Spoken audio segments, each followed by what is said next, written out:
Olá, estudantes da Escola Elizabeth, aqui é o professor Edivaldo de Arte, espero que esteja tudo bem com vocês. Esta talvez seja uma das nossas últimas aulas online, né? Porque há aí a possibilidade de que vocês retornem para as aulas presenciais. E hoje nós iremos falar sobre um tema que até hoje gera muita polêmica no mundo da arte, que é sobre a fotografia. Algumas pessoas têm uma certa resistência em ver a fotografia como arte, né? Até mesmo alguns críticos de arte atacam a fotografia como um processo mecânico de produzir uma imagem. Mas o fato, gente, é que a fotografia, que já surgiu há um bom tempo, né? Nós vamos ver daqui a pouquinho, eu vou contar a história dela, o quanto foi complicado os processos de desenvolvimento, os avanços que ela teve. Nós vamos ver que, dependendo da forma como é manipulada a máquina e do olhar estético, artístico do artista, do fotógrafo, perdão, algumas fotografias elas ganharam um status de arte. Elas são composições poéticas, né? Composições assim belas, esteticamente agradáveis, vamos dizer assim, ou que repassam uma mensagem, tem um tom, um teor artístico muito forte. Então é inegável que a fotografia ela é, sem dúvida, uma das vertentes, né, um dos estilos de arte. Então nós vamos estudar isso hoje, depois nós vamos para o WhatsApp debater o nosso tema e por fim eu irei pedir para vocês um exercício prático de fotografia, tá bom? Então vamos em frente aqui contar a história da fotografia. Iniciamos o nosso slide aí com essa belíssima foto dos anos 30, tirada pelo James Van Der Zee. A fotografia nos dá a oportunidade de usar a sensibilidade para eternizar segundos. Essa é uma frase do fotógrafo Henri Cartier-Bresson, que foi praticamente assim, o patrono, o cara que iniciou a fotografia de rua, né? O padrinho da fotografia de rua. Então ele vai olhar as ruas de Paris e de muitos outros lugares, inclusive ele vai ser fotógrafo de guerra também, né? Ele vai fotografar diversas coisas diferentes, mas foi nas fotos das ruas de Paris que ele mais ganhou destaque. Como, por exemplo, ele viu poesia nesse jovenzinho caminhando com ares aristocráticos e segurando essas garrafas de vidro, né? E ficou assim uma foto eternizada, um momento eternizado, como ele fala aí, né? A fotografia nos dá a oportunidade de usar a sensibilidade para eternizar segundos. Então a foto desse jovenzinho aí foi para sempre guardada na memória da humanidade, né? Nos registros históricos da humanidade, por conta da fotografia do Henri Cartier-Bresson. E a fotografia ela vai ter também esse papel, ela vai conversar muito com a história, com o jornalismo, né? Tanto que vai existir o fotojornalismo. E nós vamos ver assim que fotografar é muito mais do que apertar um simples botão de uma máquina. Aqui mais uma foto bastante poética, né, com uma composição artística muito bonita do fotógrafo Germán Lorca, que morreu até recentemente, né, um dos fotógrafos mais importantes do país. E ele pegou essa composição aí muito linda, né? Com esses dois cavalheiros lendo um jornal e a projeção de suas sombras nessa parede. Então, assim, como eu estou falando para vocês, não é simplesmente pegar uma máquina fotográfica, ou no nosso caso agora atualmente um celular, e registrar uma imagem. É registrar uma imagem com um olhar diferente, com um visual, vamos dizer assim, uma forma de ver, de enxergar o mundo de um jeito diferente, tá? Que vão criar as próprias imagens do dia a dia, às vezes do cotidiano, vão criar composições belíssimas, como essa foto aí que foi comprada pelo Museu de Arte Moderna de Nova York, né? Então, assim, se um museu compra, com certeza a fotografia tem um teor artístico. Vamos em frente. Aqui mais uma fotografia do Cartier-Bresson. Vejam só, gente, o que eu estou falando de ter um olhar diferente. Ele num buraco de um muro, né, de uma cidade bombardeada, viu essas crianças brincando e é chocante ver o garotinho aqui, né? Nós temos em primeiro plano o muro, mas em segundo plano ele é o primeiro a aparecer. Ele está de muletas aí, correndo feliz, né, brincando com as outras crianças. Então, assim, essa forma, esse modo de enxergar o mundo pelo Cartier-Bresson, o Germán Lorca, o Sebastião Salgado, todos os artistas que nós vamos ver aqui, os artistas da fotografia que nós vamos ver hoje aqui, é um olhar diferente, né? Um olhar em que dá assim aquele prazer estético da gente apreciar a imagem. Vamos conhecer agora como surgiu a fotografia. Por definição, fotografia é essencialmente a técnica de criação de imagem por meio de exposição luminosa. Então, para existir fotografia, existe luz, né? Inclusive, o foto faz referência à luz e grafia a gravar. Então, é isso. É uma exposição luminosa fixando esta em uma superfície sensível. Para que a fotografia exista, são necessários três elementos: materiais fotossensíveis, ou seja, materiais sensíveis à luz, uma câmera escura, que atualmente é a máquina fotográfica, e uma fonte externa de luz, né? Não tem como haver fotografia sem luz. Mesmo que seja uma fotografia imersa em sombras, ela precisa da luz para contrastar.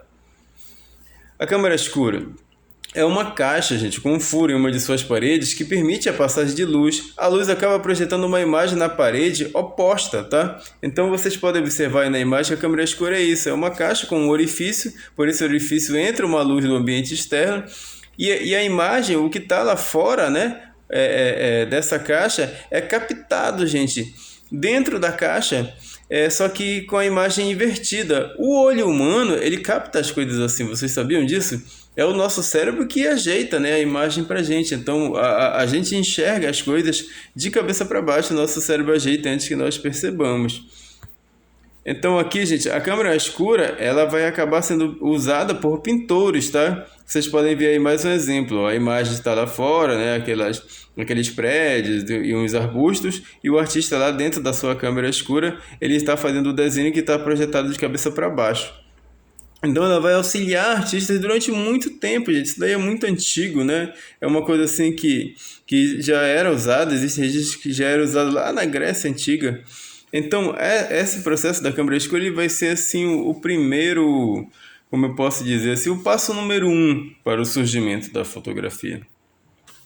Mais uma vez aqui, como funcionava o processo da câmera escura. No nosso livro nós temos um texto bem interessante falando sobre isso, então não vou me alongar nessa parte.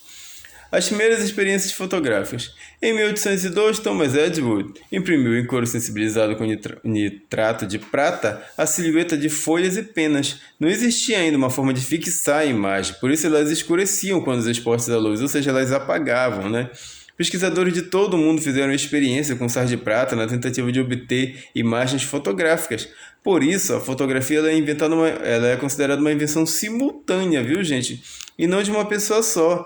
Inclusive, né, um pouco da história dela feita aqui no Brasil por esse inglês aí, o Hercules Florence, que fez experiências bem sucedidas aqui. E o imperador Dom Pedro, ele também vai ser um fã de fotografia e ele vai meio que patrocinar isso aí, né? Ele vai ser um dos primeiros fotógrafos do Brasil em busca da fixação da imagem fotográfica. Então eles já conseguiam registrar a imagem, mas não conseguiam fixá-las. Vamos ver quem foi que deu uma solução para esse problema aí. Olha o nome do cara, Joseph Niepce. Entre 1793 e 1816, Niepce realizou algumas experiências com a câmera escura. Em 1826, utilizando uma placa de estanho e betume branco da Judéia, Niepce conseguiu, depois de uma exposição de 8 horas, gente, gravar a imagem do quintal de sua casa. O processo ganhou o nome de heliografia. 8 horas de exposição para ele conseguir uma imagem borrada assim, né? Então, gente, vocês podem ver assim que não foi uma coisa do dia para a noite para eles conseguirem registrar e fixar a imagem sobre uma superfície. E também era um tempo de exposição muito longo, muito desgastante, como vocês viram aí. Até que vai surgir a máquina chamada de daguerreótipo, né, que é uma homenagem ao nome do seu inventor, que é o Louis Daguerre. Uma chapa de cobre revestida com prata no interior de uma caixa com cristais de iodo. Era isso basicamente um daguerreótipo, tá? O vapor de iodo vai reagir com a prata, tornando a chapa sensível à luz. Durante a exposição na câmera, a placa gravava uma imagem que, de início, ela era invisível ao olho humano. Para revelar a imagem, colocava-se a chapa no interior de outra caixa com mercúrio aquecido. Vocês estão vendo que tem todo um processo químico aí na história, né? Vocês podem até tentar tirar dúvidas depois nas aulas de química. A chapa era mergulhada no fixador com um tiosulfato de sódio e o iodeto de prata, não atingido pela luz, era eliminado, ou seja, uma parte saía, corroía, deixando o metal nu, formando as áreas escuras da imagem. Ou seja, essa parte que ficava, né, era a parte que ia mostrar a imagem. Tá? Os daguerreótipos foram um importante triunfo tecnológico. mostrava as imagens tanto em negativo quanto em positivo, dependendo do ângulo em que a luz incidia. Qual era o problema do daguerreótipo, viu, gente? Só era possível observar, de fato, a imagem olhando bem de frente, né? Porque ele era feito numa chapa metálica, que vai ter um reflexo muito forte, né? Então era difícil fixar uma imagem ainda que fosse bastante visível, né? De todos os ângulos. Então, dependendo do ângulo que olhasse, o daguerreótipo ele era visto em negativo.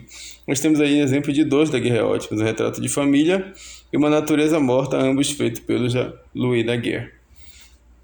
Aí nós vamos ter agora o calótipo. O Fox Talbot vai resolver esse problema. Vocês estão vendo que um está resolvendo o problema do outro, né? O problema que o Daguerre não conseguiu resolver vai ser resolvido pelo Fox Talbot de uma forma muito simples. A primeira fotografia possuindo negativo vai ser feita pelo Fox Talbot. A imagem era registrada em um papel translúcido chamado negativo. O positivo era feito por contato. E aí vocês vão ver que vai ter um avanço muito grande.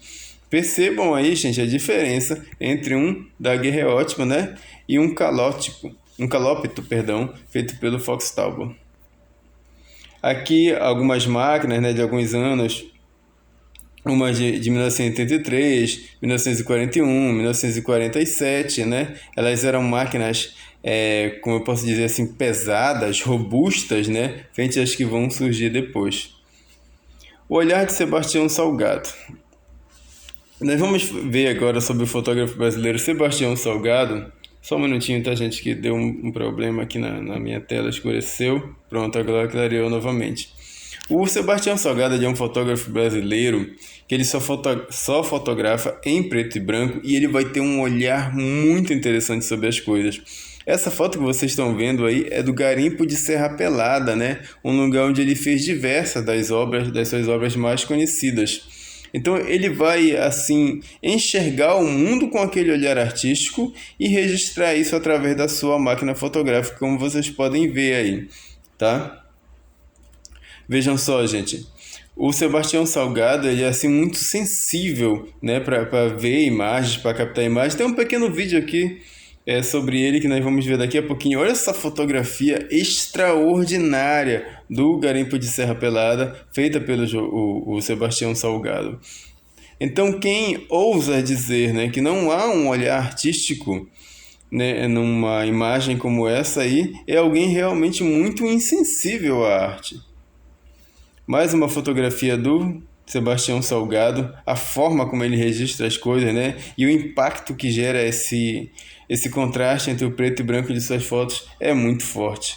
Uma das pessoas que chegaram a Serra Pelada na febre do ouro, né? Fotografia de 86, também do brasileiro Sebastião Salgado. Minhas fotografias são um vetor entre o que acontece no mundo e as pessoas que não têm como presenciar o que acontece. Ou seja, ele está registrando, eternizando aqueles momentos para que muitas pessoas tenham acesso a essas imagens. Vamos ver aqui um pequeno vídeo sobre ele.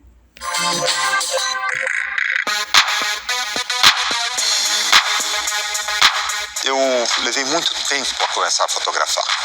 Eu já estava na França preparando um doutoramento em economia, quando a Lélia, que estava fazendo arquitetura na Universidade de Paris, ela comprou uma câmera para fazer fotografia de arquitetura. Era um Pentax, uma Spotmatic 2, com uma lente de 50mm. Pela primeira vez na minha vida, eu olhei através de um visor.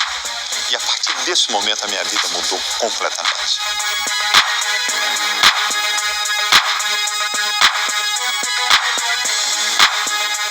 Comecei a me relacionar com as pessoas, com as coisas, com tudo que eu via. Eu tinha em mim uma outra fonte de energia. Eu sabia que tudo que eu via, eu podia dar um corte representativo, transformar a imagem, entende? E controlar aquele espaço, e ter aquele espaço.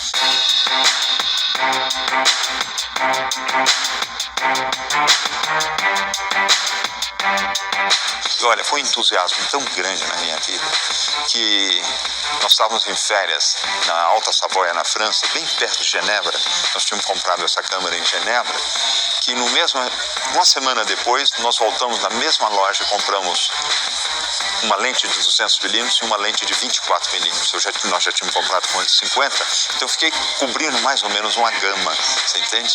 Que eu achava que era razoável para começar. E aí foi o início da minha fotografia. A partir daí, a fotografia fez uma total invasão na minha vida, que 3 anos depois eu abandonei toda a minha preparação, já estava trabalhando como profissional na Organização Internacional do Café em Londres, e abandonei tudo e virei fotógrafo. Eu não sabia nem o que eu queria fazer como fotografia, eu não sabia, eu comecei, fotografava tudo, paisagem, fotografava nu, fotografava esporte, e um dia eu terminei fazendo fotografia social, o que era a coisa mais natural na minha vida, porque eu vim de estudos sociais, né, estudo de economia, vinha de um país subdesenvolvido, com enormes conflitos sociais, de uma militância política, então, e tudo isso necessariamente me levou a fazer a fotografia social.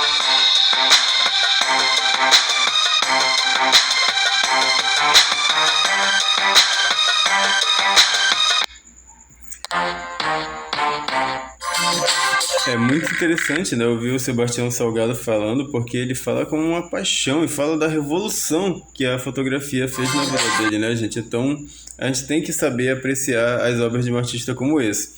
Vamos conhecer agora mais algumas obras do Henri Cartier-Bresson, que eu falei para vocês, né, que é o padrinho da fotografia de rua. Aí uma vista da Catedral de Notre Dame nos anos 50. Essa fotografia que eu acho muito bonita, né, que é umas crianças brincando nas ruas de Paris, também no final dos anos 50, aí, 1959.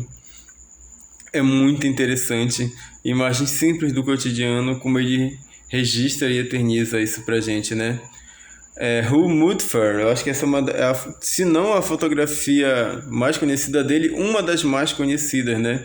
De 1932. É interessante os ângulos, né, que tem e como o nosso olhar acompanha a descida dessa escada até ver o ciclista passando lá embaixo. Tá aqui outra foto que é uma marca registrada. Se vocês forem pesquisar Henri Cartier-Bresson no Google, né, vocês vão com certeza encontrar essa fotografia aqui, que é atrás da Gare Saint-Lazare, que é de um homem pulando uma poça de água, né? Isso é uma marca registrada aí também. Ele pintou já, desculpa, gente, é a força do hábito. Ele fotografou diversas vezes pessoas passando por cima de poças d'água, né? Uma fotografia de Dorothea Lange, mãe imigrante, uma fotografia que, como o Sebastião estava falando, né? Sebastião Salgado falou, fotografia social é o que ele faz e é o que a Dorothea Lange também faz, que é registrar a sociedade de fato, de forma crua, nua, direta. Então essa foto da mãe imigrante de 1936 é uma foto muito forte, muito impactante, né? Desde a forma como se apresenta o rosto, o semblante dessa mulher, até aos seus filhos escondidos, né, das lentes. É uma fotografia linda, é pura arte isso, gente. Falando em arte, né, mais uma fotografia, infelizmente, de um autor desconhecido, aqui não dá pra gente dar o crédito, que é o moço no topo de um arranha-céu, uma marca registrada dos anos 30, né, quando infelizmente aconteciam muitos acidentes, ainda não existia aquela questão assim da segurança no trabalho, como existe hoje, né, e esse registro aí é um registro histórico. Mais uma fotografia do brasileiro Germán Lorca, Homem Guarda-Chuva. Interessante, né, gente? Como essas pessoas têm um olhar, eu diria, especial, um dom, uma coisa realmente diferente. E, né, nós somos simples humanos, né? Perto dessas pessoas que são praticamente os super-heróis da fotografia. Olha só o quanto é interessante isso daí do Germán Lorca. Vocês percebem que muitos artistas gostam de fotografar em preto e branco, né, gente? Por fim, até simbólico, né, a foto Soldado em Queda, de Robert Capa, 1936. Uma fotografia muito forte, chocante, do momento exato em que o soldado leva um tiro na cabeça, né? Nós podemos ver uma parte da massa encefálica dele saindo e a queda do soldado, enfim, muito forte, assim, muito impactante. E era isso que eu tinha para falar hoje aqui para vocês, tá, gente? Agora a gente vai voltar lá pro WhatsApp e a nossa videoaula termina por aqui.